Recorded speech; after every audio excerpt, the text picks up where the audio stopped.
వేదికను అలంకరించిన మహోమహులు, ఈ సభకి ఈ రోజున విచ్చేసిన కళా పోషకులు,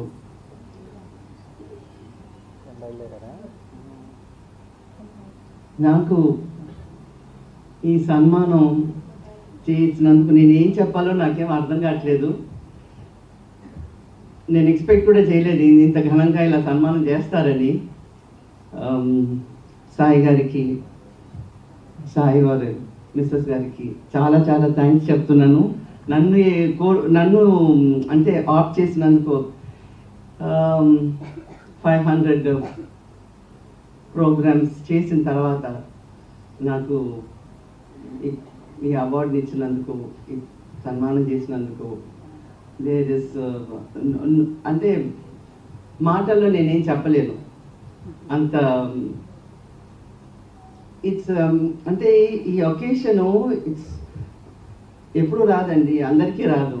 it's one of it's kind. అండ్ నన్ను ఎన్నుకున్నందుకు ఈ ఒకేషన్కి I feel very proud. And I'm very thankful to my guru who taught me dance, and thankful to my mother who gave birth to me.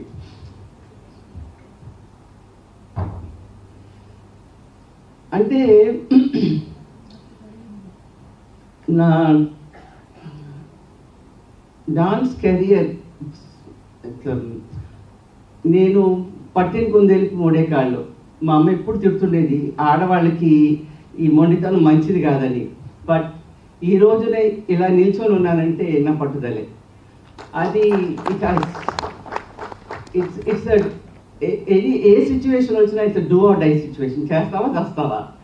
So ఇలాగే శంకరాభరణంలో ఒక్కొక్క short అసలు విశ్వనాథ్ గారు అంటే ఆ ఎక్స్ప్రెషన్ కానీ అండి, ఫీలింగ్ ఫ్రమ్ ఇన్సైడ్ కానీ, ఇది ఒక కూచిపూడి డాన్స్లోనే ఈ పద్ధతి ఉంది. ఎందుకంటే భరతనాట్యం చూడండి స్టిఫ్ కాబట్టి నృత్యాలు చేస్తే నాట్యం ఉండదు, నాట్యం చేస్తే అభినయం ఉండదు. ఇక్కడ కూచిపూడిలో స్టెప్స్, బాడీ లాంగ్వేజ్, ఎక్స్ప్రెషన్ అన్నీ ఒకటి కలిసి వస్తాయి. మీరు ఏ మూమెంట్ చేసినా సరే, ఏ ఐటమ్ చేసినా సరే. ఈ కూచిపూడి డాన్స్ నేర్చుకున్నందువల్ల నాకు ఈ శంకరాభరణంలో నేను అభినయాన్ని కానీ ఆ బాడీ లాంగ్వేజ్ని కానీ అంత ఈజీగా చేయగలిగానంటే ఈ కూచిపూడి నృత్యమే. ఈ కూచిపూడి నృత్యం నేర్చుకున్నందుకు నాకు నేర్పించిన మా గురువు గారు, నాకు 43 years ఒకడే గురువు, డాక్టర్ వెంకటచిన సత్యం. ఈ రోజున I feel very proud because I have achieved something which I don't think many people can achieve in the dance career. ఇంకోటి ఏంటంటే నా హైట్ వల్ల నాకు అన్ని మేల్ క్యారెక్టర్స్ ఇచ్చేవాడు మాస్టర్ గారు.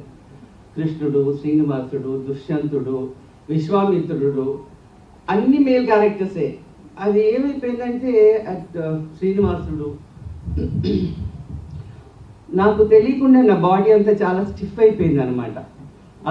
ఆ పాస్చర్ అలా ఉండాలని నేను అనుకున్నాను. No this is not correct అని చెప్పి స్లోగా ఆ బాడీ బెండింగ్స్ అవన్నీ మామూలుగా సోలో ఐటమ్స్ చేసేటప్పుడు కాన్షియస్లీ నేను ప్రాక్టీస్ చేసేదాన్ని.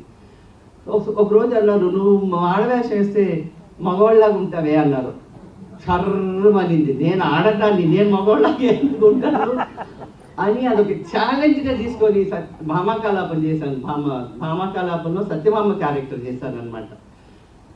చేస్తే ఆయన ఆడియన్స్లో కూర్చొని చూశారు బాంబేలో. చూసి చాలా ఎమోషనల్ అయిపోయారు అనమాట. వచ్చి కావటేసుకున్నారు అనమాట.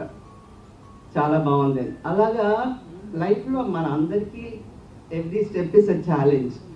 బట్ మాలాంటి ఆర్టిస్టులకి every minute is a challenge.